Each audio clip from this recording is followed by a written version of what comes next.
எப்பொழுதுமே நம்ம ஒரு தெய்வத்தை வணங்க ஆரம்பிச்சிருக்கோம். நம்ம கஷ்டத்த தீர்த்துருக்கு. நம்ம போன பிரச்சனை சரியாயிடுச்சு அப்படின்னா, அதோட நம்ம விடக்கூடாதுங்க. நெறைய பேர் அந்த ஒரு தவற பண்ணுவாங்க. தொடர்ந்து அந்த தெய்வத்துக்குன்னு வரும்போது, நமக்கு திரும்பவுமே சூழ்நிலைகள் கொஞ்சம் கஷ்டத்த குடுத்தாலும், நம்ம செய்றத நிறுத்தக்கூடாது.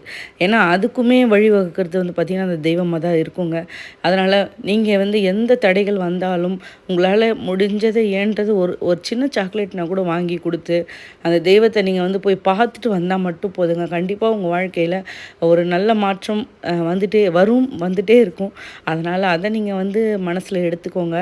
எவ்வளோ சாமி கும்பிட்றோம். என்னடா இது லைஃப் இப்படி இருக்கு அப்படின்னு நினைக்காதீங்க. நமக்குன்னு ஒரு நேரம் வரும். நம்ம பண்ண கர்மா இருக்கும். ஸோ அதெல்லாம் நமக்கு விட்டு போகணும். அதுக்காக சில கஷ்டங்கள நம்ம அனுபவிச்சு தாங்க ஆகணும். அதுவரைக்கும் நம்ம பொறுமையா இருக்கணும். கண்டிப்பா தெய்வம் நமக்கு என்ன தேவையோ அத நம்மகிட்ட கொண்டு வந்து சேர்க்கும். அப்படிதான் நான் நம்புவேங்க. அப்புறம் வந்து குழந்தைங்க மூலியமாவே வந்து